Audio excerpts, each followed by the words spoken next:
would love to introduce our next speaker, who is also a 2109 and 2110 recipient.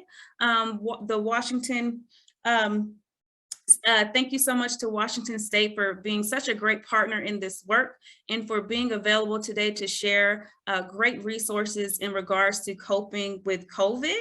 So at this time, I'm going to welcome and turn the presentation over to Dr. Kira Massoud. Hi, everybody. Thank you very much for having me today. I appreciate the opportunity to share with you all.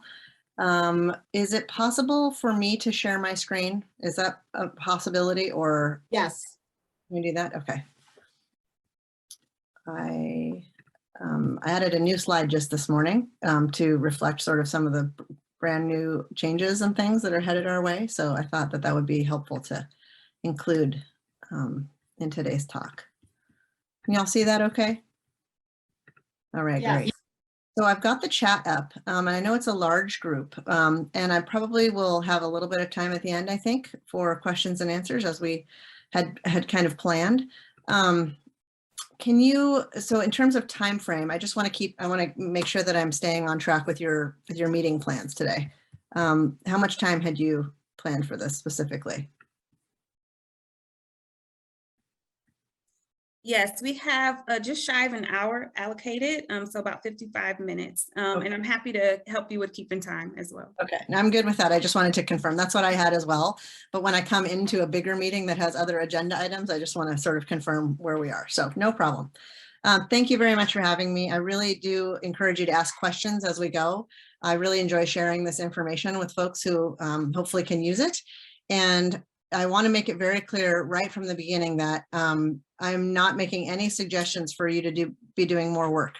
I know how hard everybody's working, and I want to fully recognize that the content in this presentation that I'm providing for you is about thinking differently, and it's about being aware of different things, but it's not about doing more stuff. Most people are pretty maxed out with the level of energy that they have these days. So I wanted to start by giving some context for the lens that I'll be sharing around disaster recovery. This is a chart that was designed by SAMHSA probably 4 or 5 years ago now. And it represents it's basically based on aggregated data from disasters all over the world for several decades. So things like 9/11 and Hurricane Katrina and the Japanese tsunami and nuclear meltdown and the earthquake in Haiti and the tsunami that they had in Southeast Asia.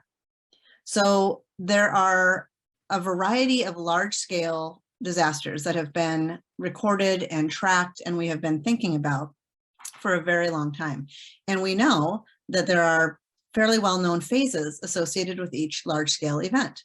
So there's an impact phase, a heroic phase, a honeymoon, and then disillusionment, and so forth.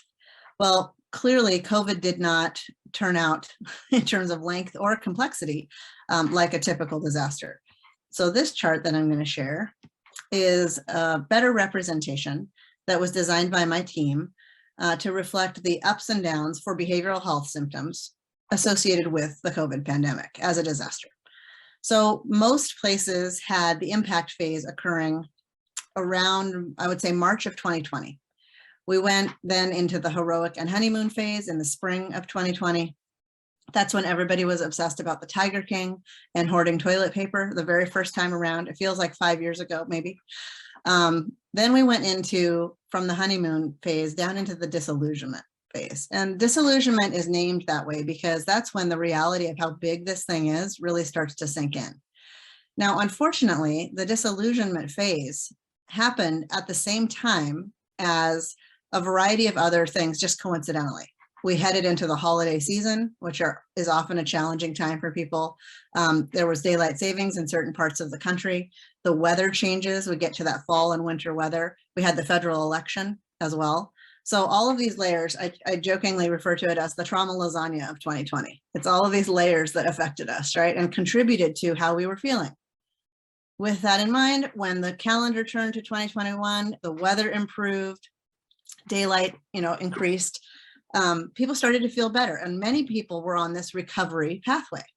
Well, then what happened? Delta hit in August and September and sometimes, depending on where you are, right? at different times of the year, but primarily in the late summer and early fall of 2021. That restarts this cycle, and that put us into what we refer to as a disaster cascade. So disaster cascades are things that occur when there is more than one impact during the same window of time that it would take us to recover from the first impact. It's really, really challenging because every time you get another impact, you're working from a place of already depleted resources. So when we went into fall of 2021, we were already tired. People were already worn down. We were already stressed out. And then Omicron happened. And that's a third impact. So depending, again, on regional differences, there have been floods, there have been fires, there have been other critical incidents, both small and large. So depending on what your community experience has been, there could be also 4 or 5 large-scale impacts, depending. All of that is to say that as we approach the 24-month mark, I think you can see my cursor on the screen here. As we approach the 24-month mark for this pandemic as a disaster, the behavioral health experiences that people are going through are varied dramatically. Some people are on this first recovery pathway and doing pretty good. Some people are starting to feel better. They're on the upswing. They're like, okay, you know, I've got my feet underneath me. I can figure out how to do this. And some people are on a different pathway and really, really not doing well.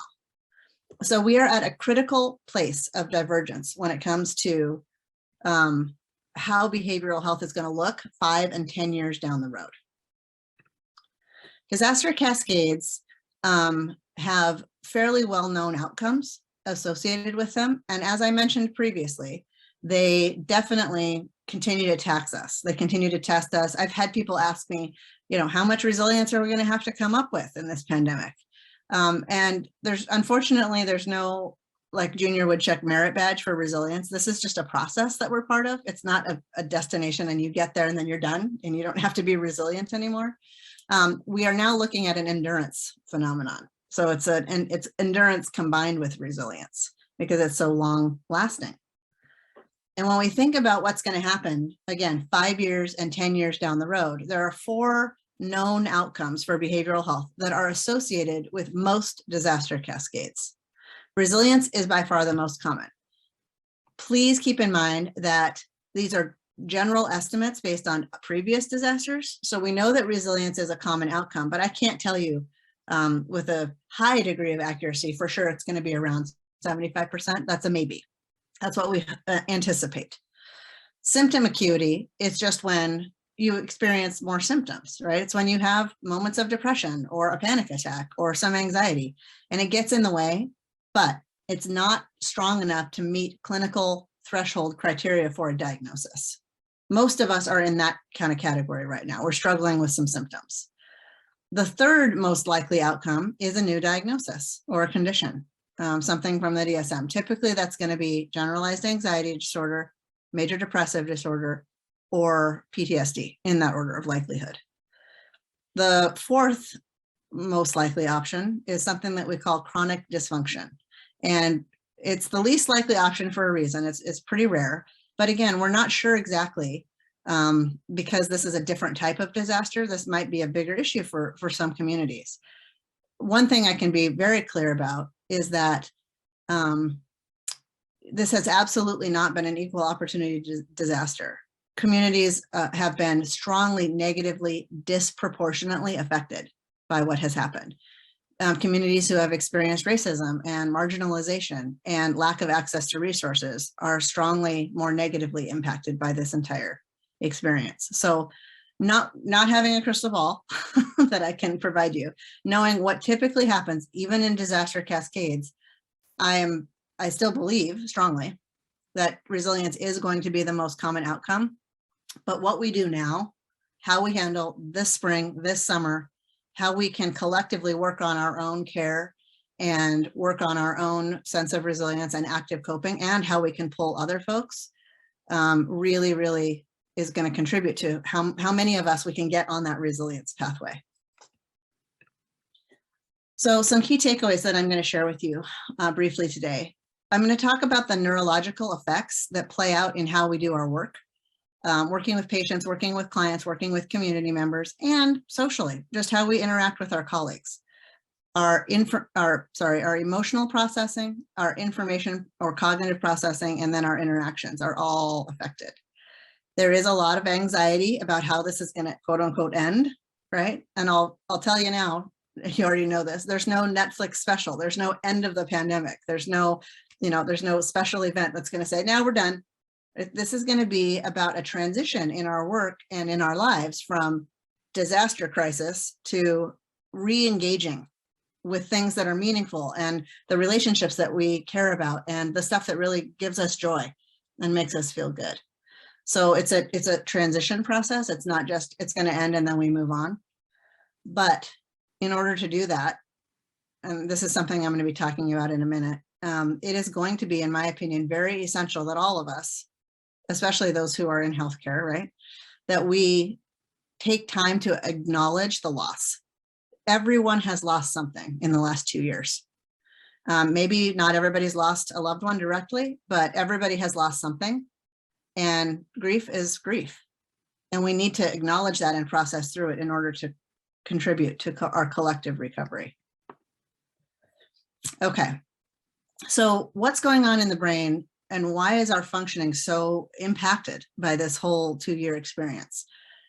When we go through a disaster, especially on this scale and for this long, the limbic system gets activated in order to keep us safe. The brain's job is, in a disaster, is to keep you alive and to keep you safe.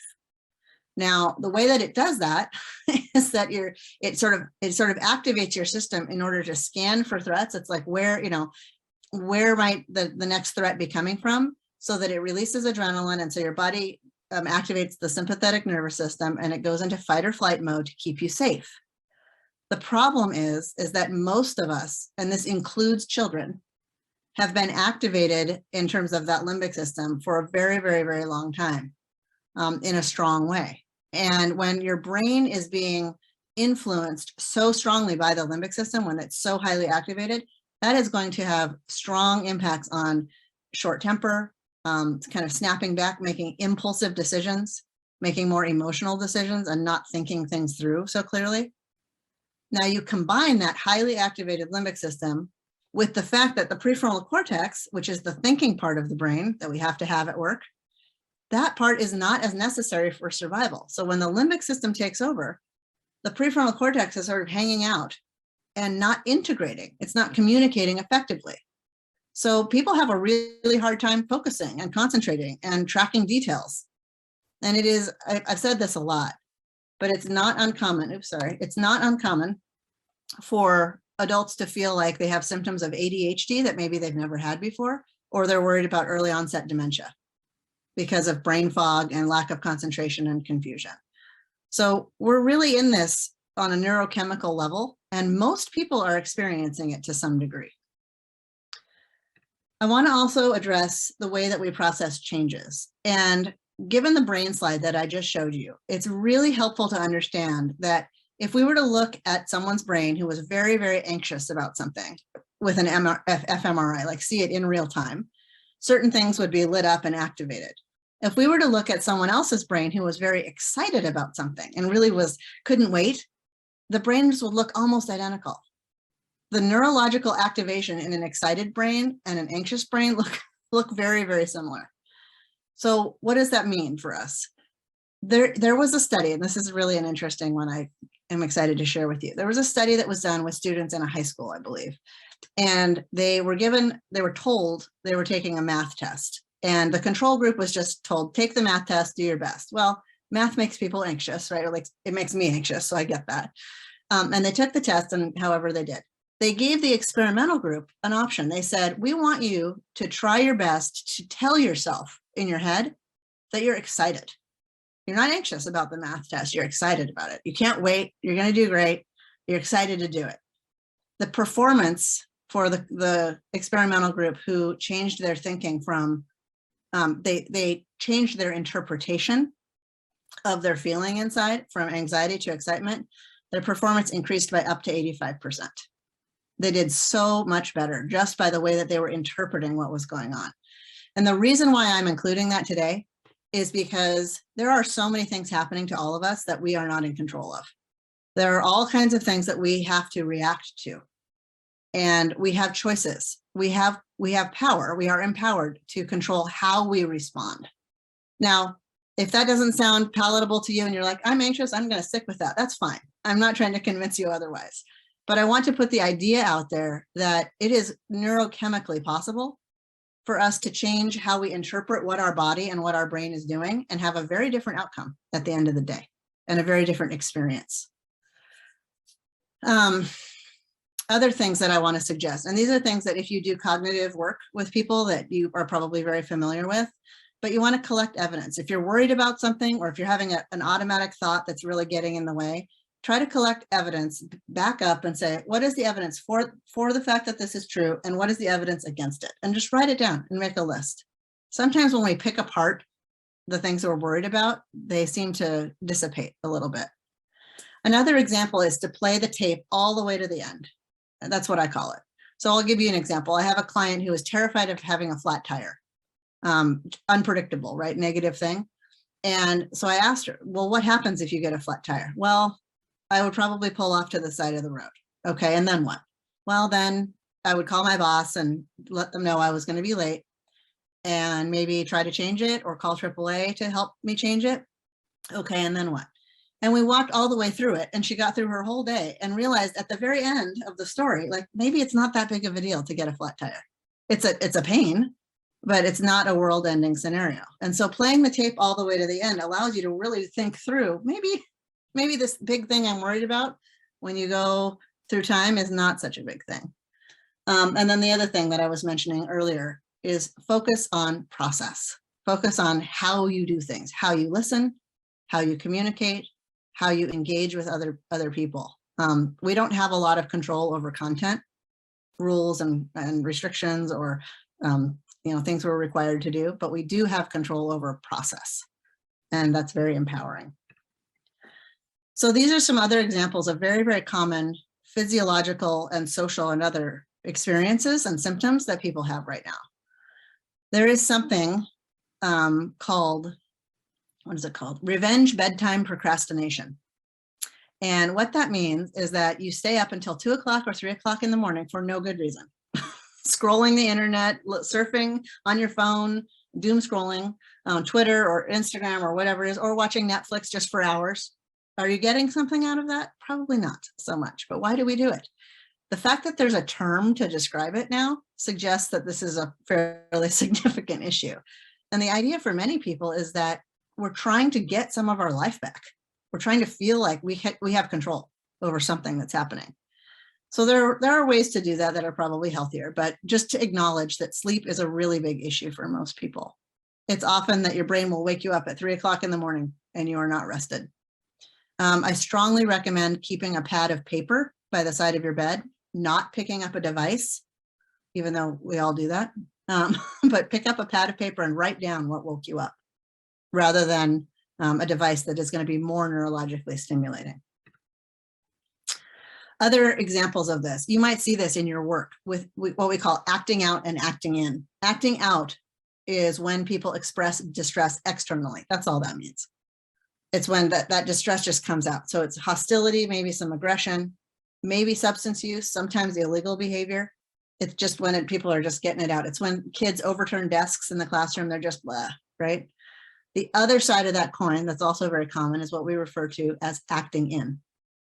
Acting in is when people shut down and isolate and withdraw and don't participate. And that's happening for adults as well as young people right now. All of these other things, the stress eating, the snacking, when we eat carbohydrates, we get a little bit of serotonin down the road. There's a chemical process and people want to feel good. And so stress eating actually has a chemical relationship with it. That's why we do it. Okay. So I mentioned that your brain's job in a disaster is to keep you alive and to keep you safe. Your brain's job isn't to keep you happy when you're trying to survive. So this is a consequence, is that we don't feel as happy. And these 4 things are the things we need to be happy. Dopamine and serotonin are neurotransmitters, right? And oxytocin and endorphins are hormone packages, basically. And the combination of these 4 things are what leads us to feel involved and good and comfortable and safe and happy, right? It's a combination of all of this stuff. So what do we do to increase this a little bit? The list on the top of this slide are examples of what it looks like when you might be depleted. And the list on the bottom are things that you can do to increase the levels of each of these in a safe and healthy way.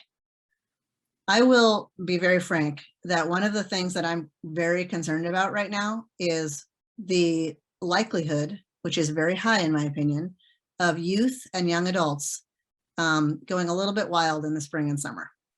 Usually there is an uptick in things like reckless driving and accidents around summertime at the end of the school year. But given how much struggling there has been for youth and young adults, and how not well most people in those age ranges are doing across the country, I am significantly concerned that there's going to be this intensity around, let's just like kind of go wild, right? They don't have the cognitive regulation anyway, because the prefrontal cortex isn't fully developed until someone is between around 20 to 22 years old.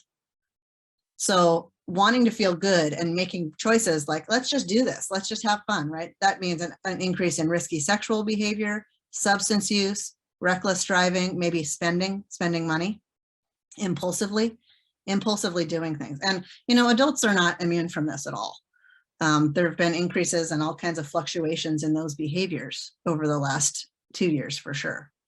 But what I want to advocate is that when you are aware of what it is you need, then you can do things intentionally that are going to increase these levels without having negative long-term consequences. So thematically across the board, they are related to sensory input and movement. So you don't have to get off your couch and sign up for a triathlon or anything like that, but it's about getting up every day, getting up regularly, every 45 to 60 minutes for adults if you are working at the computer. If you're not able to go out and meet clients in their homes because of, you know, different regulations of things, at least not yet, or even if you are driving around and doing a lot of driving, make sure you physically get up and move on a regular basis throughout the day. The key is to activate both halves of your body. If you activate both halves, it activates both hemispheres of the brain and allows it to integrate a little bit better. The sensory stuff is around sight, touch, taste, smell, and sound.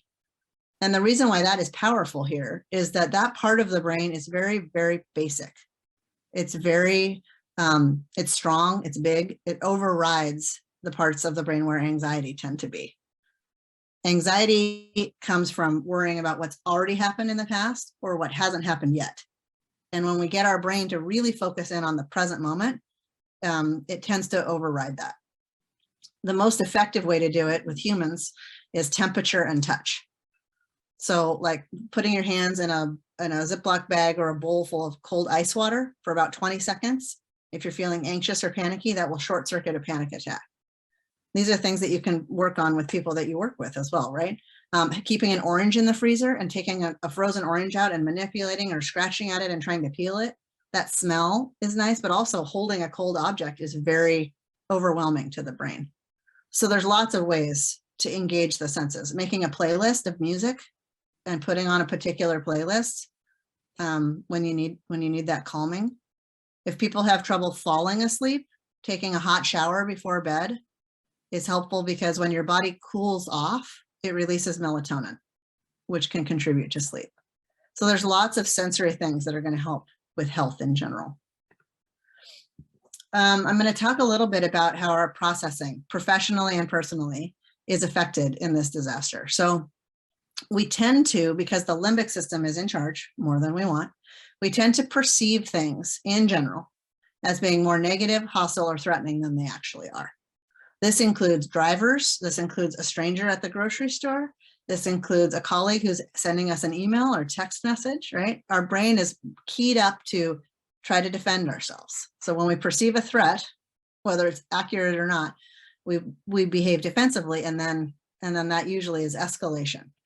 So being aware of this is the first step, but then also take a little bit more time. If you can slow down before you respond to other people, it's going to go better generally. And the reason why is because if you give your brain just a split second or a minute or two to let the prefrontal cortex influence the decision making, it's going to go better. If it's a limbic response, chances are consequences haven't been fully considered.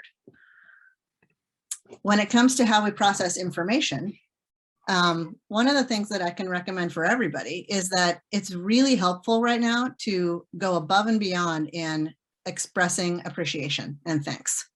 Our brains are so tuned into what we're not doing and what's overwhelming and what's not going well, right? We don't pay attention to the success.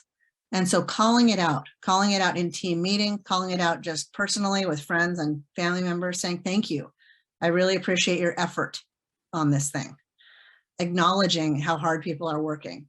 That's going to contribute to what we refer to as compassion rewards, which is the opposite of compassion fatigue. And it makes people feel really good. So building that into our day. In terms of how we interact with other people, the concept that I would like to discuss is called the fundamental attribution error. And this is a term from social psychology that was identified decades ago. And what it is that when we see someone else doing something, some sort of behavior in a way that we don't like or we think is negative or bad, we tend to interpret it by saying that's because of who they are. When they're doing something mean or bad, that's because they're a bad person, or that's their personality, or that's their character.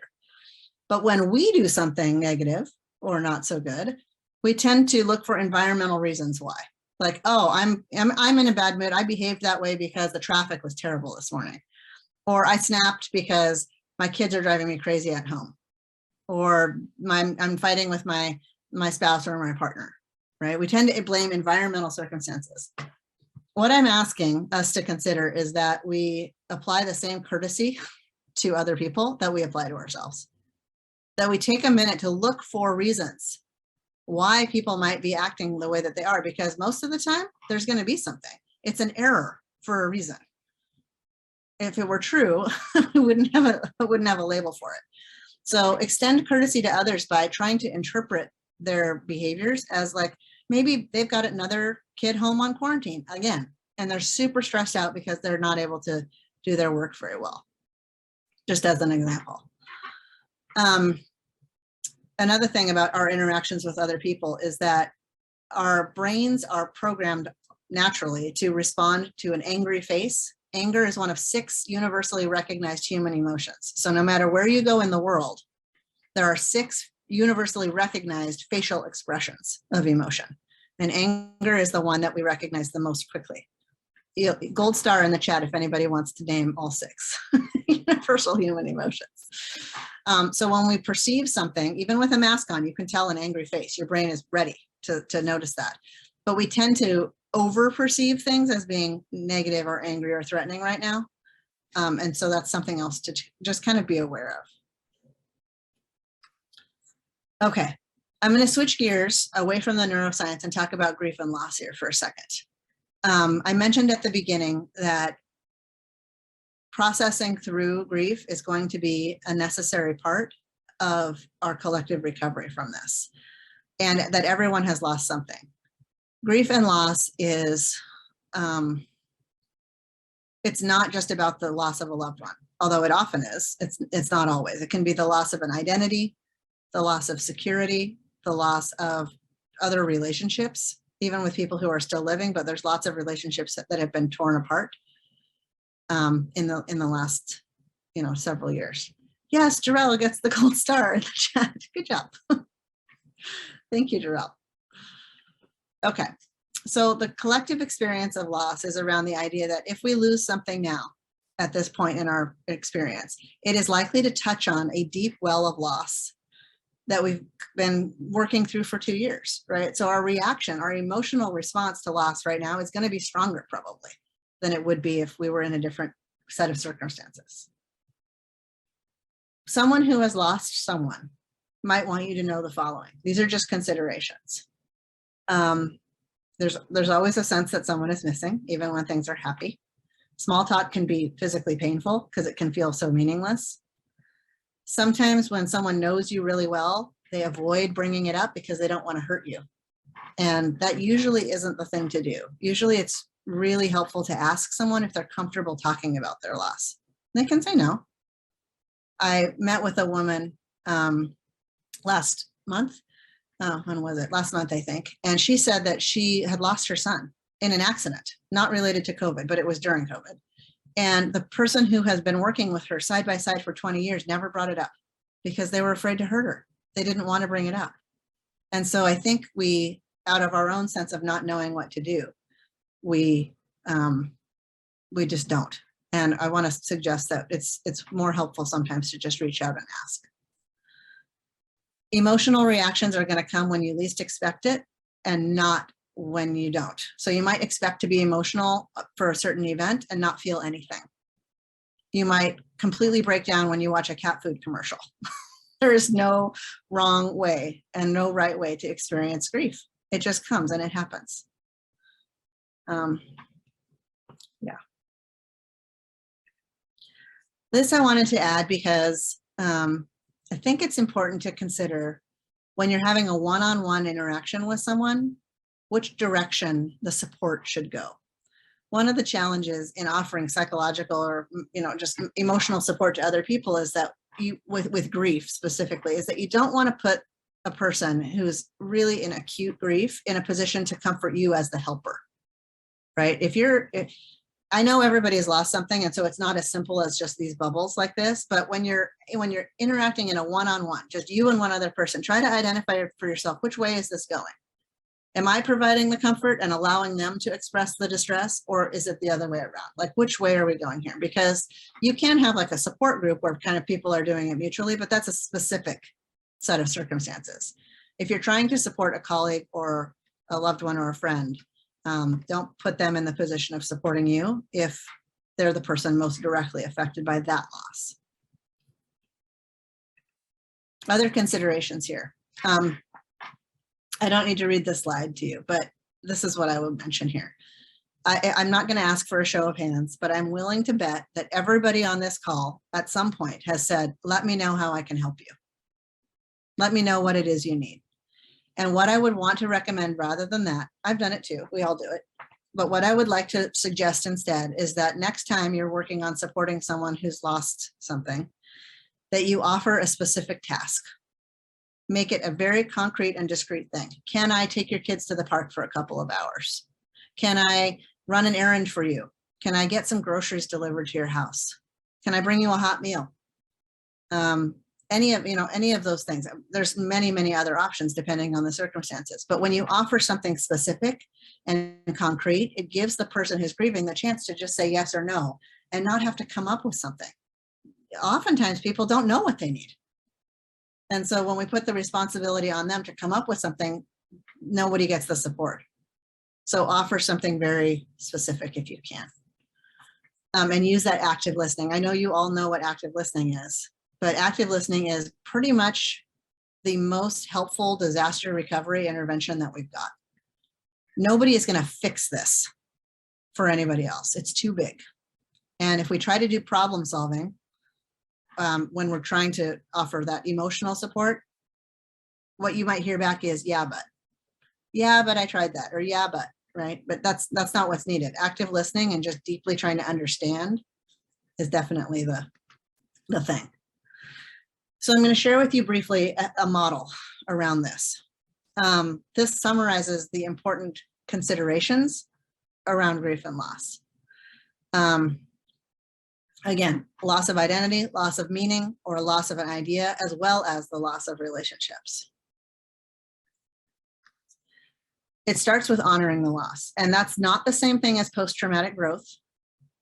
It's about just recognizing what's happened, putting a name on it, putting a label on it, maybe looking at pictures, maybe writing some things down. No right or wrong way to do it, but it starts with recognition and honoring. That could be a ritual, that could be a ceremony. We didn't have the chance to do that in the last 2 years. We weren't able to gather and to process and to work through things in our traditional ways. There are huge cultural differences, of course, in how that looks and what people do, but maybe consider a way to process through loss that has been skipped over to some degree because of the circumstances. When I do international disaster work, one of the biggest consistent issues that I see is that adults try to protect kids by not telling them the truth or by not including them. And kids need to be included in processing loss in a developmentally appropriate way. That means using the appropriate language for their age and being honest with them. If you don't do that, the way that kids' brains work is that they typically make up explanations for what's going on. And usually those explanations are worse than what happened, but also they blame themselves. If you say grandpa went on a long trip and isn't coming back when he passed away, a 4-year-old is going to think, what did I do? Why did grandpa leave? What did I do something that made him not want to come back? That's how they think. And so it's really, really helpful to include children in that part of the process in a developmentally appropriate way. The next part is about emotional expression, and that is anything. I think the one that surprises people is anger. Anger is a bodyguard emotion, so it protects us from feeling scared and from feeling sad. That's normal. Anger shows up a lot with grief, and it's confusing, and oftentimes people feel guilty for feeling angry about everything, and even maybe about the person who has passed. That's a part of it too. So emotions, any emotions are on the table here.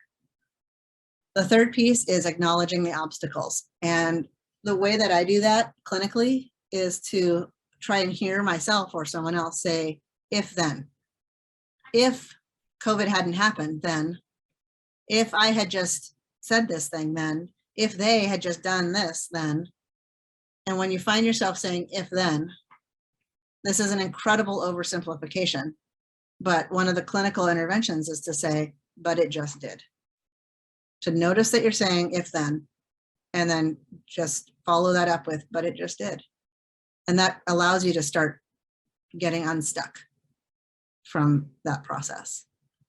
And then the final piece in this model is about just surviving, just breathing, whatever that looks like, and slowly on no one else's time frame but your own, starting to re-engage with life in a different way, like active participation. But again, no pressure to do that. It's just part of the process and no specific time frame. Okay, I mentioned active listening a second ago. Like I said, if there's nothing else you remember from today's talk, I would want it to be this. This is the most powerful tool in our toolbox. And it is not how we're used to communicating. Even clinically, like if we're doing triage and working with someone and trying to figure out what they need, we're trying to problem solve. But oftentimes, both professionally and personally, that is not the most helpful thing for people. So ask those open-ended questions to find out more deeply about their experience. Try to understand, who, what, where, when, why, how. When you're working sometimes with people, they'll say, fine, how are things really going for you? Fine. And they shut you down. That's okay. Just keep asking. But if you make sure to let them know that the door is always open, at some point, most people will walk through it. Not always, but sometimes. There is only one exception to active listening. And that exception is that if you personally are suffering from compassion fatigue to the point where you just can't bring yourself to empathize with other people's experiences, please do not try and do this. This only works if you genuinely have the capacity to do it. And if you don't, then the priority needs to be on you and on your taking some time, stepping back, refilling yourself to some degree. So these are the 4 ingredients of resilience. And these are the things that we can all build up in our own personal ways. Purpose is around motivation. Purpose is around what gets you out of bed in the morning. And the reason why it takes a hit in a disaster is because I'm willing to bet that whatever the goals that you had for personal and professional stuff in 2019 are not the same things that you're dealing with right now. So we need to adjust our goals. We need to make sure that we make our goals the right size, the right scale and scope, so that we can achieve them and experience success. Success is reinforcing. Success keeps us going. And there's been a lot of lack of success, right? But in part because we're measuring the wrong stuff right now. You can't stick to the same set of motivators and the same set of goals in a disaster as before. So reorienting yourself around what are the motivators for you personally and making sure that the goals you set are the right size. Connection is anything that prevents you from being isolated. Connection to God or a higher power, connection to friends, loved ones, family members. Pets are also a connection that have saved people's lives. And, you know, honestly, animals and pets in our families are a lot less work than some of our human counterparts who are challenging to deal with at times. So pets are wonderful. Yeah. Adaptability is the third ingredient of resilience there, and that's the hardest one. People don't like change. Like we want to know what's coming. We like to be able to predict things, and we can't often. So adaptability can be strengthened by paying attention to how you respond when an unexpected negative thing happens. Well, pay attention to how your body responds. Does your heart rate increase? Do you get tense? I talk about my shoulders coming up around my earlobes, like, you know, that tension, right? Just that deep breath.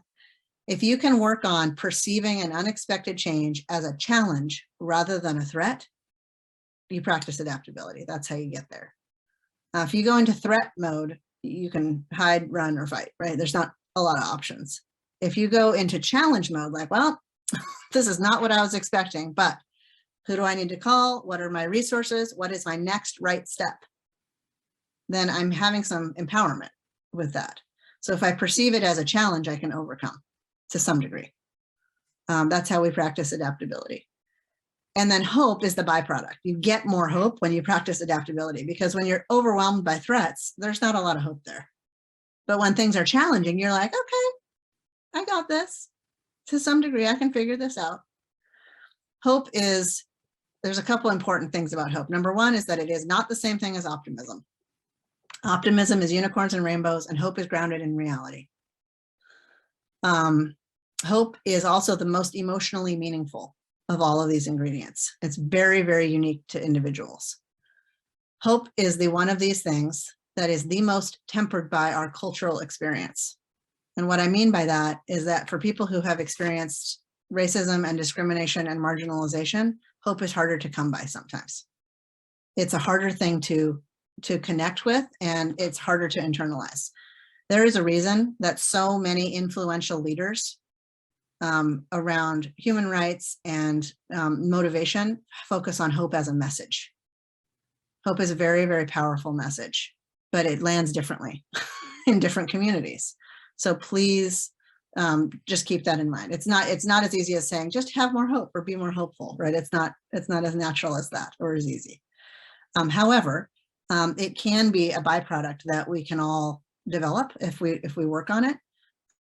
But there's safety concerns around this too. So resilience is really around moving forward in a way that makes sense for you and your environment, and not feeling like if you're trying to be so adaptable that you're just making willy-nilly decisions and that doesn't feel safe or comfortable, that's not going to be helpful. And that doesn't result in more hope. So there's a balance to be struck. Other active coping techniques, I mentioned many of these previously. So the frozen orange, I have my fuzzy slippers on right now as I'm talking to you, all the sensory stuff. My favorite apps are Calm and Headspace that I would recommend. Those are great apps, and they have some great techniques for helping people with sleep and just anxiety management and mood regulation in general.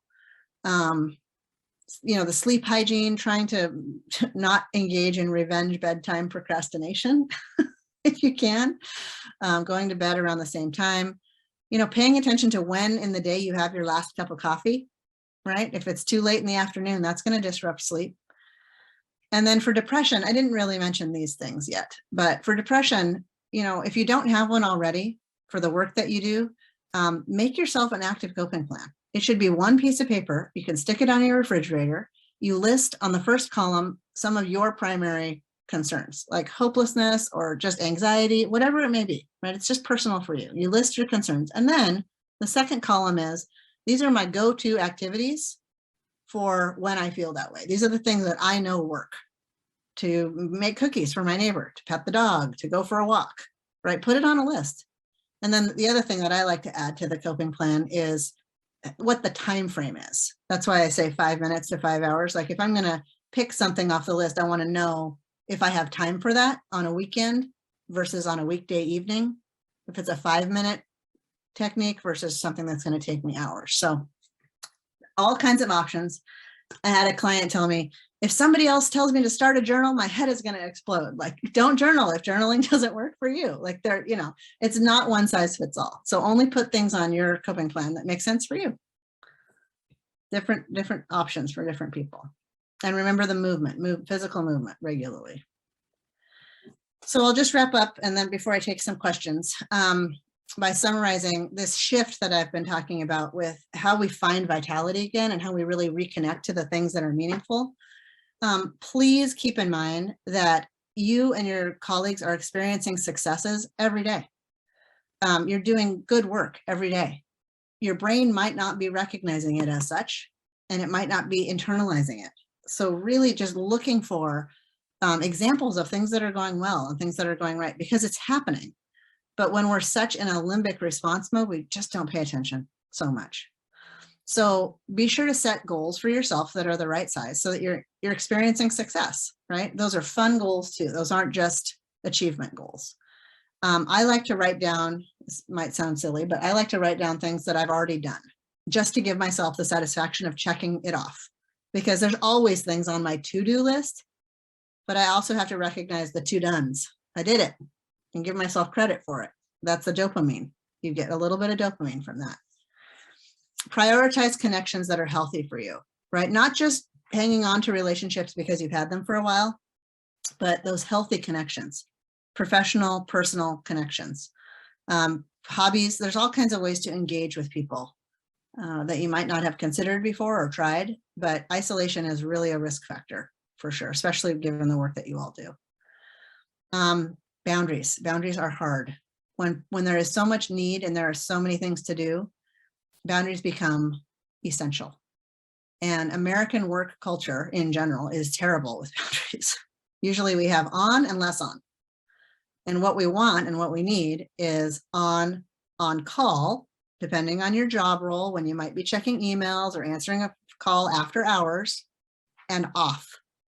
And I'm not here to tell you how big those buckets need to be or when, right? It's up to each person, but there needs to be 3 buckets: on call, and off. And the off time, whatever that looks like for you, needs to be as protected as possible when you are just not available.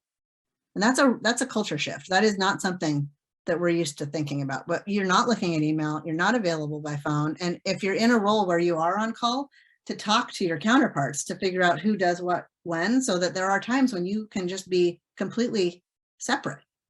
That off time is, according to the research, the #1 way to recover from burnout. Whatever you're doing in your off time should be as unrelated to your work as is possible. I've worked with a number of disaster responders over the years, and one of them, he was like, "Yeah, I really like to watch those shows on like the Smithsonian and History Network about big airplane crashes and big disasters, like in my spare time." I'm like, "Really? Like, that's just like your day job. Why do you like that? For fun?" But whatever works for different people. So the idea is that you're unavailable with your off time. Practice shifting your thinking from threat to challenge when something negative and unexpected happens. From a flat tire to another quarantine to an email or something. And then looking for opportunities that may be available when there's a big upheaval. I'll give you an example. I have a 3-year-old, soon to be a 4-year-old. So we're going from a 3-nager to a 4-NATO. I know many of you will experience or appreciate that. So my 3-nager was home for all but 4 days in the month of January. His daycare was closed for all but 4 days. And I have 3 jobs, and my husband has a job. We work a lot, and it was terrible. It was really, really, really hard.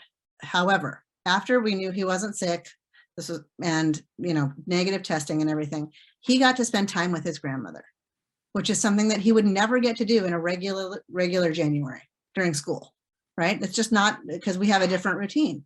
But grandma was called in, she helped us out. We were lucky enough to have her in our lives. He got to spend time with her. That's hopeful. That's an opportunity that never would have existed if not for this silly thing, right? So quarantine was really, really negative, but that was a hopeful opportunity for our family. Okay. you know, these resources, I have to caution you, all of the resources, by the way, are great. I'm going to put new links in the chat. The DO at Washington Department of Health migrated their website last week and didn't tell anybody. So none of these links are quite correct, but I will add 2 links in the chat that I think might be helpful for you. And I'll put the link to our correct website in the chat as well. And I'm happy to stop right there. And I have a few minutes to answer some questions if there are any.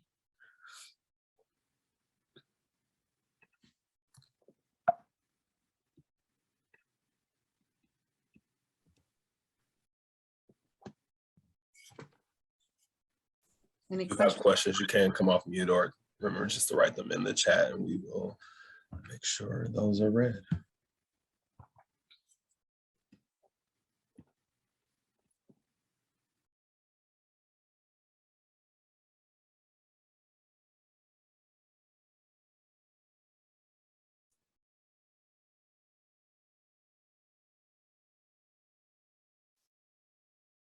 I am looking in the chat and there are lots of hand claps for you, Dr. Maseth. What a great presentation. We do have a question in the chat from Dolores of how to find the best behavioral provider. In what, you mean like in terms of outpatient therapy? Is that what the question? Maybe I don't understand the question. But behavioral health provider for outpatient therapy? Let's see, Dolores, are you able to add additional context or to come off mute? I think they put yes to that. Yes, okay. That was from Dolores, then yes. Yes, okay. So, so it depends on like geographically, because I work in Washington and I'm licensed in Washington, those, how you go about doing that, depending on what the resources are, is very different in different places. It depends on, I mean, in my neck of the woods, it depends on insurance. If you're working with Medicaid or Medicare versus private pay or outpatient options. Lots of times there are EAP choices available for people too, but it just depends. So all of those, I'll just speak generally. If you're looking in general, Psychology Today is a really, really popular sort of clearinghouse website for people with degrees of all different kinds. You can find a social worker, you can find a psychologist, a psychiatrist, a mental health therapist, marriage and family therapist. So Psychology Today is a good website that most of the providers I'm aware of are on there. Everybody has a profile, that kind of thing. So that would be a good place to start. But otherwise, I think reaching out and working through your insurance system to find someone who you can have access to that you don't have to pay out of pocket for. It's a big deal. Yeah. Awesome. Thank you so much. And so I know, and still looking at the chat, so many people could relate to the information that you provided. One question did arise of how is this information helpful to the community health worker workforce specifically? I don't know that I can answer that one. I might have missed it. How is it helpful specifically? I think that the work that, I don't know if I'm the one, if that was just for the crowd in general. My answer to that question would just be that, you know, the specific type of work that you all do you're coming at it from all sides, right? You're having your own personal experiences. You're trying to help other people. You were right in the linchpin middle of all of the stresses and all of the experiences that people have had throughout this last 2 years. So starting with understanding where you're coming from and why you might be feeling the way you're feeling, not just to recognize, yeah, I'm breaking down or I'm really struggling right now, but there's a reason for it and I'm not alone. Like that piece is essential, I think. But also knowing what to do with some active coping skills, I'm hoping is helpful as well. Hi, it's Ashley Clemens, CHW Program Manager at Philly Counts. To answer that question, I've been a CHW and now new CHW supervisor, and this information is extremely helpful. It validates a lot of the things that we see. It helps give me some tools and guidance for especially the grief part, because grief comes in many different forms, and we think of grief as just the death of somebody. And a lot of times it's not. You could grieve a job, you can grieve a relationship, you grieve, you know, finances. And it's extremely helpful to get some of the tools and resources. Like I actually took a screenshot of the dopamine because if you see people having these reactions, and now I have something to refer back to that says, okay, well, maybe you're missing something. We could work on, you know, some positives to make them, you know, just feel a little better in that immediate moment. And so the information is extremely helpful for somebody who is in the field every day, talking to people, and you're seeing so many different sides of things. And so to answer that question, it is helpful, extremely. Thank you. That's great to hear, Stephanie. Thank you. Yes. I'm seeing one additional question in the chat. And Clara asks or states this initially that it's easier for people to hide their emotions when meeting virtually. Do you have any suggestions to draw people out in an appropriate way, in this case, in a work situation, and compassionate way when on Zoom? Yeah, I mean, that's a really tough one. I struggle with that in my teaching role. I have a hard time with my students turning on cameras and things. I think that it's really helpful to set the expectation that, you know, cameras need to be on unless there's a reason for them not to be, and to be compassionate around it. Not, you know, some people are not in a position or a place where they feel comfortable doing that, and that's okay. So we need to acknowledge that, but really to set that sort of cultural and collective expectation that it makes a difference for everyone when people's faces are involved with the thing. If it's just a name on a screen, it's a lot harder to connect. And when we need that connection, that's part of the resilience as a whole. Those are the things that make a difference, particularly over the long haul. So even if it's only to turn your camera on and do like an activity, like a question of the day, and check in about how you're doing and then turn it off again, to build it in systematically, I think that would be helpful. And also just as an expectation. It's hard. There's not a simple answer for that.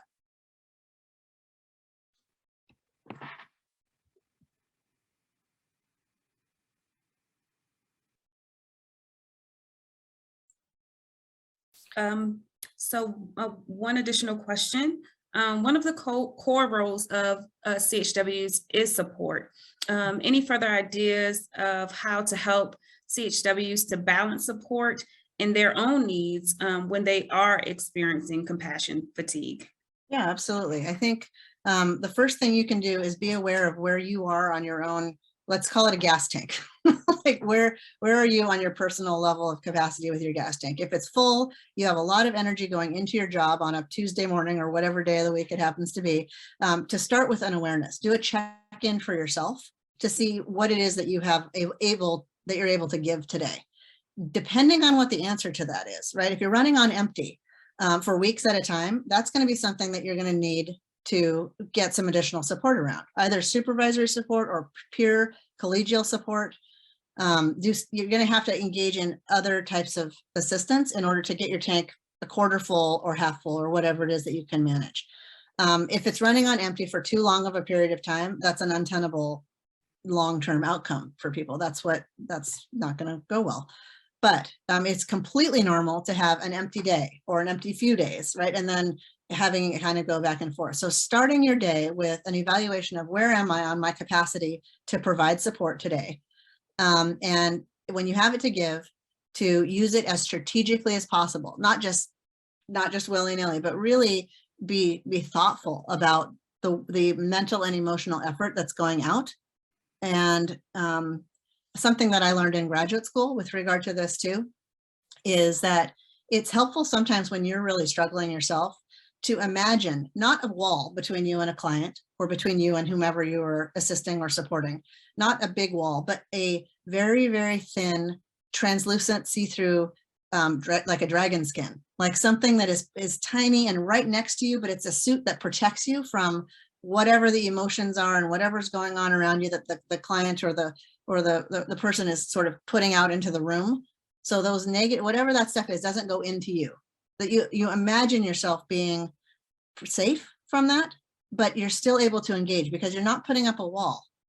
You're just making sure that you're able to protect yourself. And when you're working with emotional topics and people in distress and in crisis, it's really helpful to have a technique, some kind of a mental technique like that you can engage with.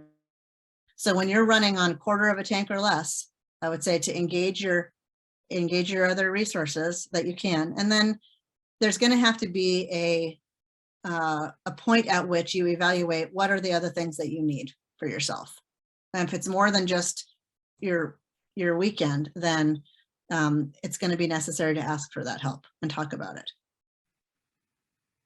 But again, there's ebb and flow. So I hope that answers your question, Sherry. Awesome. All very helpful suggestions. And I think even from looking at the chat, so many folks on the line found this particular presentation helpful on both the personal and professional front. So thank you so much for a great presentation. Thank you to the larger Washington State Health Department team for being great colleagues in this work. As we move to wrapping up our time together today, we do want to remind you that our next webinar will take place on March 24th. We'll include that link in the chat. And that particular webinar will focus on CHW documentation and referral systems.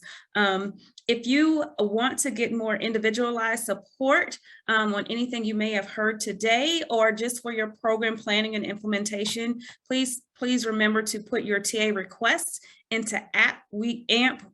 We are here to support you as a full Envision team. And additionally, as a reminder that materials shared today will also be available on the AMP platform. At this time, we're going to ask for you to stay on. Very shortly, a poll is going to pop up on the screen. And if you could complete that, that's so helpful to us as we continue to improve the ways that we can support each other on this journey. So thank you so much again to our speakers, and thank you to each of you for spending your time here today.